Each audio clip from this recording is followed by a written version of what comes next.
नमस्कार, आदाब। कैसे हैं आप? ठीक है?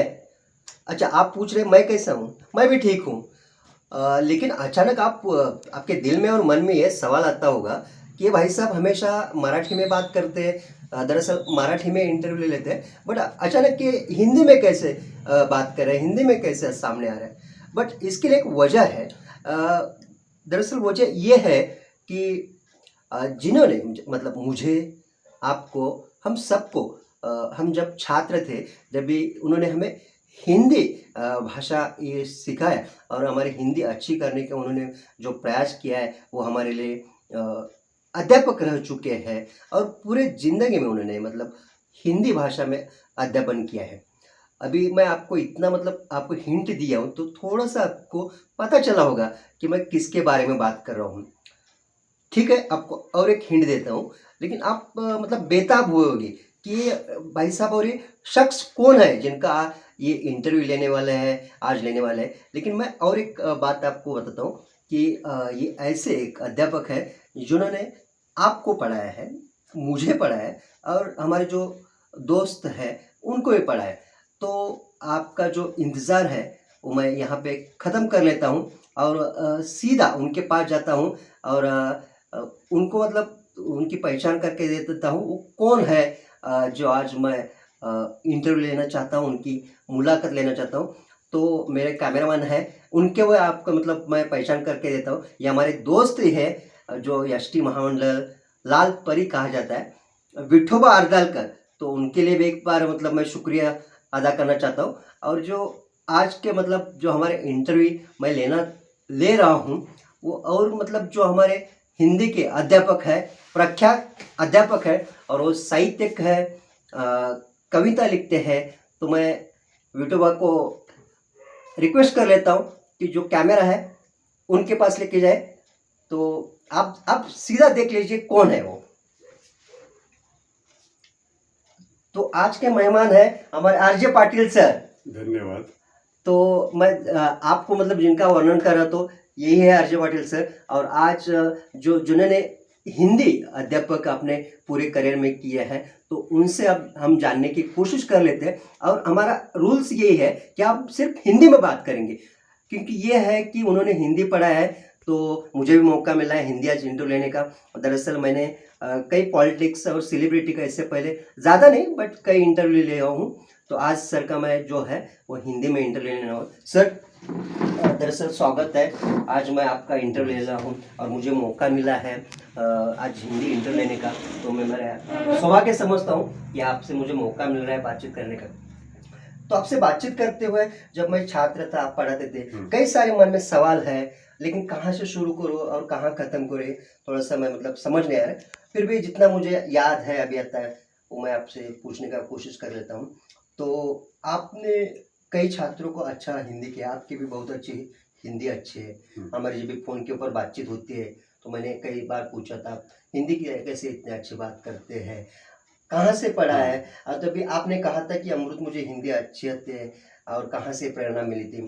तो मुझे भी आपने पूछा था कि आपको नहीं है क्या हिंदी अच्छी लगती? तो बोला हिंदी अच्छी है लेकिन उससे ज़्यादा उर्दू मुझे अच्छी है सुनने में, बात करने में। तो आपकी हिंदी ऐसी अच्छी कहाँ से मिली और कहाँ से प्रेरणा मिली आपको? जब मैं हमारे हमारे गांव में प्राथमिक स्कूल में जब मैं पढ़ता था जी।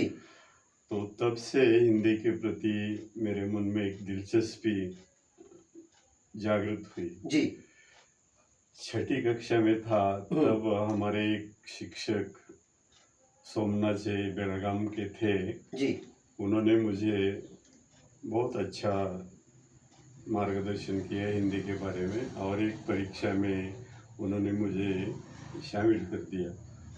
दुंडगी केंद्र में मैं फर्स्ट आया था उस समय, 92 मार्क मुझे मिले थे। तब से एक प्रेरणा जागृत हुई मेरे मन में, तब से हिंदी के प्रति एक प्रेम बढ़ गया। और जब मैं कोवाड़ स्कूल में दाखिल हुआ तो वहाँ प्रवेश परीक्षा में मैं कोवाड़ केंद्र में पहला आया था। क्या बात है? हाँ, ये कब की बात है, कौन से साल की? 1962 में मैं 8वीं कक्षा में था। उसके बाद मैं परिचय परीक्षा दी उसी केंद्र से। जी। उसमें भी मुझे अच्छे अंक मिले थे। कोविद करने का इरादा था, लेकिन हमारे अध्यापक ने हम्म, अ, मुझे कुछ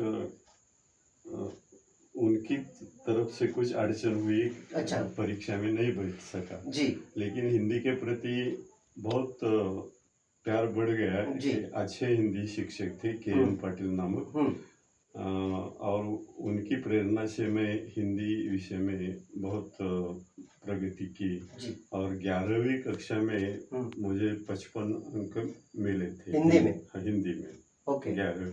हम्म वहाँ की 11वीं कक्षा मतलब एसएससी, हम्म उस समय हमारे काल में। तब से मैं हिंदी के प्रति दिलचस्पी बढ़ी, कॉलेज में दाखिल हुआ, हम्म राजाराम कॉलेज में, कोल्हापुर।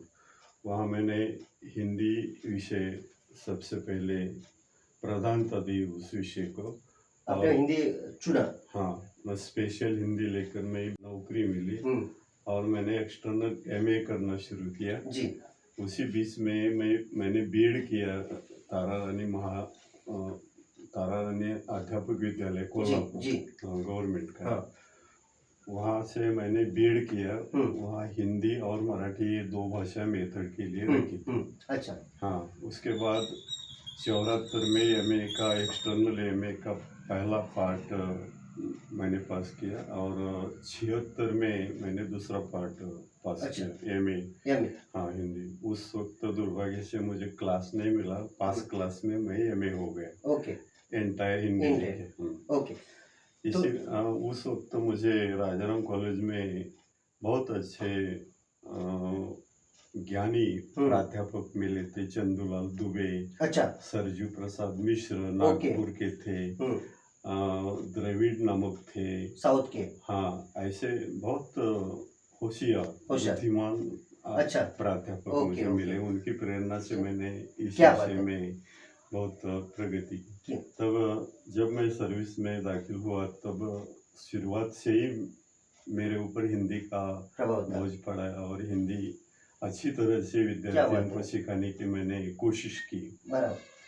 और मेरा एक इरादा था कि हिंदी भाषा, हिंदी के माध्यम से ही विद्यार्थियों को सिखानी चाहिए। ये मुझे क्या बात है। हमारे प्राध्यापकों ने मुझे ज्ञान दिया था। हम्म कई बार अड़चनें हुई, विद्यार्थी शुरुआत में कहते थे कि हमें हिंदी से हिंदी समझ में नहीं आता, लेकिन मैंने विद्यार्थियों का विश्वास बढ़ाया और कहा कि ये राष्ट्रभाषा है और उसका स्पष्टीकरण हिंदी में ही होना वाह चाहिए। वाह, क्या बात है। हाँ, ये मैंने उनको, विद्यार्थियों को प्रेरणा दिया और तब से विद्यार्थी मुझसे प्रेरित हो गए। और उनके बारे में कोई अड़चन नहीं हो अच्छा। निर्माण हुई। बिल्कुल, मतलब आपके जो साथी मिल गए, आपको दोस्त, उनसे प्रेरणा मिली, प्रभावित हुए और आप हिंदी के बढ़ गए।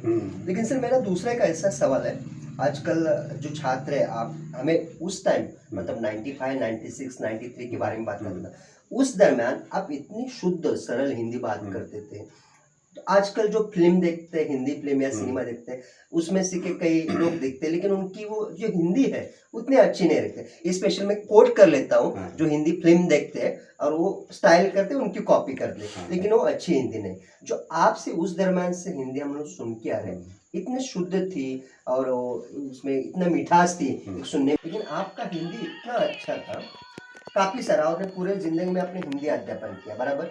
तो मेरा ये सवाल है कि आपने कितने साल हिंदी किया और इस दरम्यान आपने कुछ साहित्य भी निर्मित किया है, काव्य निर्मित किया है, उसके बारे में क्या बताएंगे?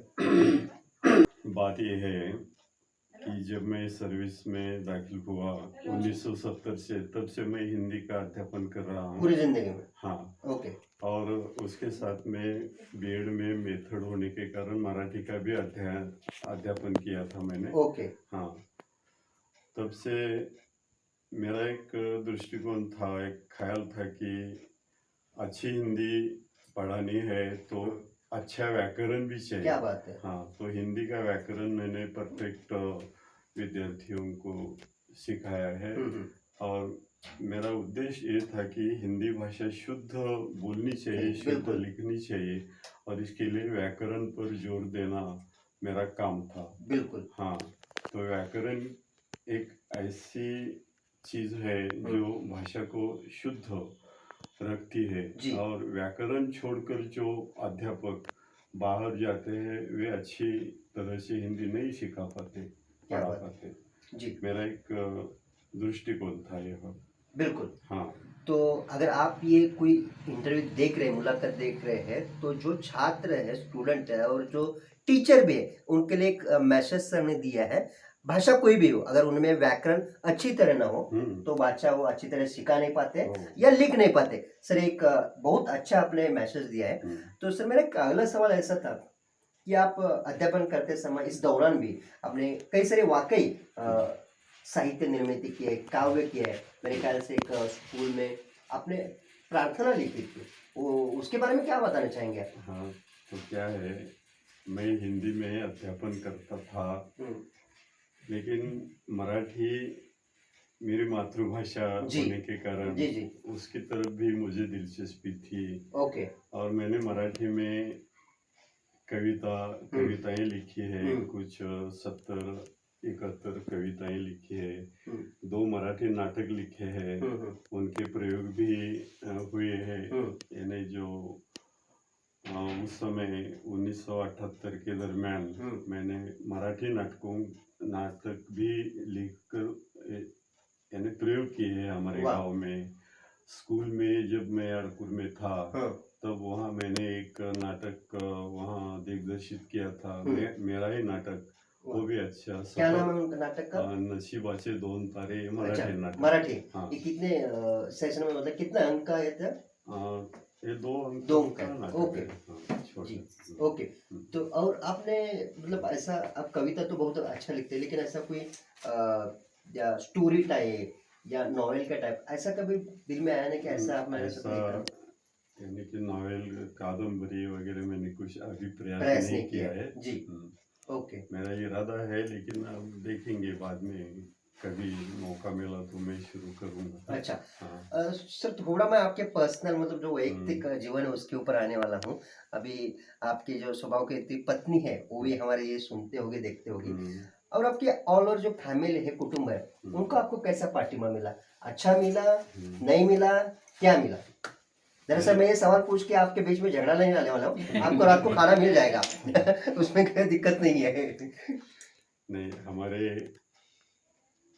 घर में ऐसा वातावरण है कि मुझे सब मेरी इज्जत करते हैं जी। और मैं भी सभी की इज्जत क्या बात करता है, हूँ। क्या बात है। हाँ। बहुत बढ़िया। हाँ, आपका और बहुत जवाब से बढ़िया है। पूरी जिंदगी भर जिन्होंने मुझे साथ दिया है, मेरी धर्मपत्नी जी जी।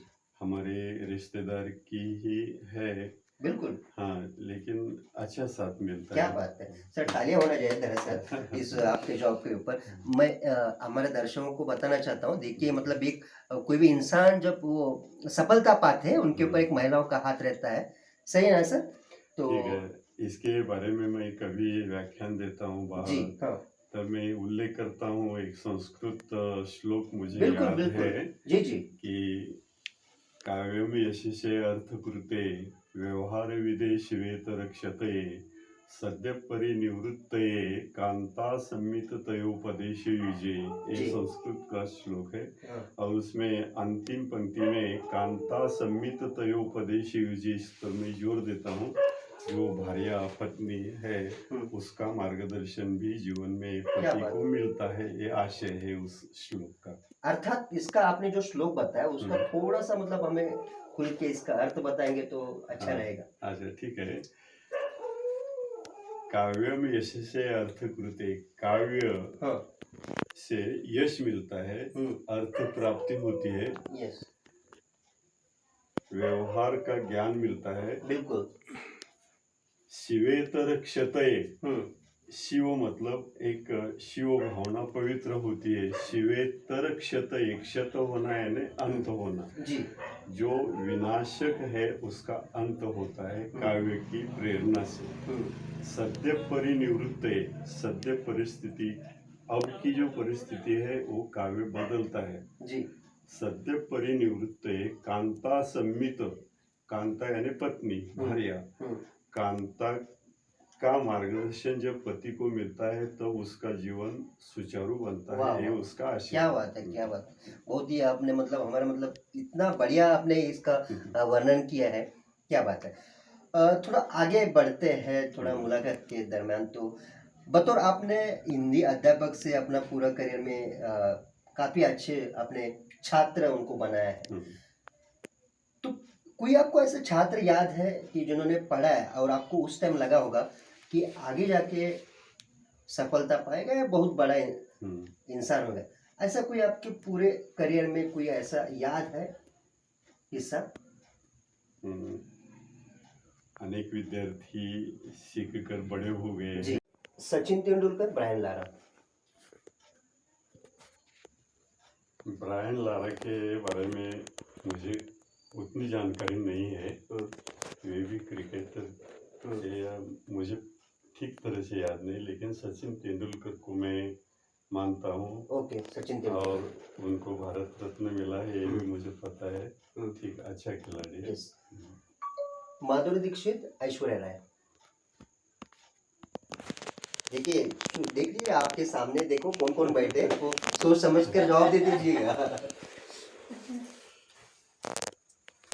अमिताभ बच्चन की बहू है ऐश्वर्या राय, मुझे पता है। अभिषेक बच्चन की धर्मपत्नी। धर्मपत्नी, उनके एक बेटी भी है, आराध्या नाम है उनका, सब मैं टीवी पर देखता हूँ। सर इसमें हमें खुलासा नहीं चाहिए, दोनों से एक आप बता हाँ, दीजिए। तो ऐश्वर्या राय। माधुरी दीक्षित नहीं है? नहीं, ऐसी बात नहीं, नहीं, but- लेकिन मैं ऐश्वर्या। हाँ, ओके। सिनेमा या नाटक? मुझे नाटक नाटक पसंद है। नाटक पसंद। क्योंकि मैं उसी क्षेत्र में थोड़ा जमकर मैंने उसमें मराठी नाटक वगैरह देखे हैं। रत्नाकर मतकरी, अच्छा। प्रभाकर पंशीकर वगैरह, इनके नाटक मैंने देखे हैं।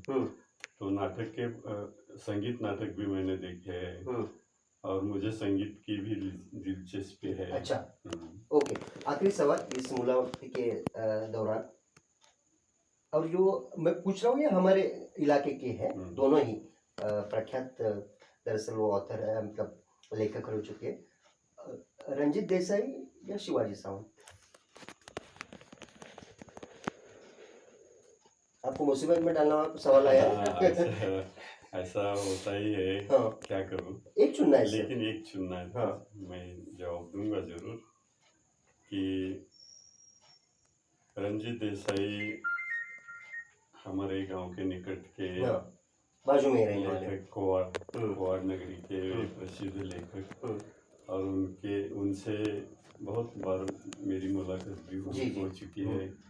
जब मेरे नाटक का पहला प्रयोग था मानस मंदिर नाटक अश्लोक में, प्रमुख अतिथि के नाते उनको बुलाने के लिए गया था, लेकिन उसी दरमियान उनका एक काम था मुंबई में, इसलिए वे नहीं आ चुके। उन्होंने दूसरा गेस्ट मेहमान मुझे दिया था। और जब एक ऐसा प्रसंग आया था कि एक गरीब विद्यार्थी 10वीं पास करके घर में बैठने वाला था, लेकिन रंजीत देसाई दादा के पास में गया और उनसे प्रार्थना की, विनती की कि इस विद्यार्थी का कल्याण आपके हाथ में है। कोल्हापुर में प्रिंस शिवाजी बोर्डिंग में सखाराम बापू खराड़े नामक अध्यक्ष थे, उनके नाम रंजीत देसाई दादा ने मुझे एक चिट्ठी दी और उस विद्यार्थी का प्रवेश किया मैंने उस बोर्डिंग में, और वो विद्यार्थी आगे अच्छा ऑफिसर हो गया। ऐसे की बात है। यस। अभी आखिरी बोल रहा था मैं इससे पहले, लेकिन और इससे एक बात एक मुझे याद है कि जब उनका देहांत हो गया रंजीत देसाई के, तब मैं उनकी अंत यात्रा में शामिल था। और वारी नामक उनकी खेती बाड़ी है, वारी खेत का नाम, वहाँ तक गया और मैंने थोड़ा सा चिंतन किया, और उसी घटना पर आधारित मैंने एक कविता लिखी थी, वारीतली समाधि। और काव्य सम्मेलन में मैंने उस कविता का वाचन किया वाह था। वाह, क्या बात है सर। आखिरी आखिरी सवाल, मैंने दरअसल पूछ बोला था कि एक आखिरी रहेगा, लेकिन आखिरी, नट सम्राट नाटक आपको अच्छा लगता है, हिमालय की सावली? मुझे तो नट सम्राट नट नाटक सम्राट, बेहद ओके। अच्छा लगता है, क्योंकि ये नाटक मैंने 2-3 बार क्या देखा बात है। मनुष्य की जिंदगी कैसी है, उनकी पत्नी उनको जीवन के अंत तक कैसे कैसे साथ देती ये है, उनके जो बच्चे थे उनसे दूर कैसे छोड़ के हाँ, जाते छोड़ हैं? दिए, और ठीक, उनकी जो अवस्था थी मैंने देखी है, इसलिए मुझे आप नट सम्राट को नट सम्राट प्रायोरिटी को देंगे, पसंद ठीक। है देता हूँ। दरअसल सर हमारा जो समय था उससे भी हम काफ़ी थोड़े से आगे बढ़ चुके हैं। हाँ। तो हमारा जो समय था, हमें हमारे कैमरामैन जो विजय हम्म, विठोबा आर्दर करे, माफ़ कीजिएगा हाँ, गलत नाम लिया हूँ, विठोबा ने दिया था, उससे थोड़ा सा हमने लिमिट क्रॉस किया है। हाँ, तो हम यहीं रुक जाते हैं ठीक। और आपसे बहुत बहुत शुक्रिया अदा करते हैं कि धन्यवाद। आपने हमें इतनी समय निकाल के दिया, मुझे आपसे बातचीत करने का मौका मिला, ये मैं मेरा सौभाग्य समझता हूँ। और जितने मैंने सवाल पूछे थे वो आपने दिल खुला दिल खोल के हमें जवाब दिया, इसलिए और आपका मुझे भी गर्व है कि आप जैसे विद्यार्थी मेरे सामने आकर मेरी अरे क्या सर, मुलाकात लेते ये हैं, यस और मुझे भी बहुत खुशी हो गई। यस, ये तो मैं आपकी मेरे लिए बहुत बड़ी कॉम्प्लीमेंट है, ये मेरा सौभाग्य समझता हूँ कि आपने हमें इतना प्रशंसा किया। तो देखिए, ये मैंने पहले ही कह चुका था कि इससे पहले मेरे पत्रकार के करियर में मैंने काफ़ी सारे सेलिब्रिटी या पॉलिटिक्स का इंटरव्यू लिया है हिंदी में, लेकिन बहुत कम लिया हूँ क्योंकि मेरा मातृभाषा ही मराठी है। लेकिन मैंने मेरे मुझे पढ़ाने वाले गुरु और मैं छात्र रहा हूँ, वो हिंदी में पढ़ाने वाले अध्यापक आरजे पाटिल सर, बहुत ही प्रख्यात नाम है। मैं बचपन से उनको मैं आदर्श मानता हूँ, ये कैसे इतने अच्छे हिंदी बात कर लेते हैं। मैं आज पूरा उनसे जान चुका है, मेरा सौभाग्य समझता हूँ। और हम यहीं रुक जाते हैं, लेकिन अगली बार आएंगे, एक ऐसा ही वीडियो बनाएंगे, शायद वो वीडियो का मेरा हो सकता है, आपका हो सकता है, या किसी और का हो सकता है। तब तक के लिए मैं आपको शुक्रिया अदा करना चाहता हूँ। बाय, शब्बा खैर, और आपका ख्याल रखिए। धन्यवाद, थैंक यू।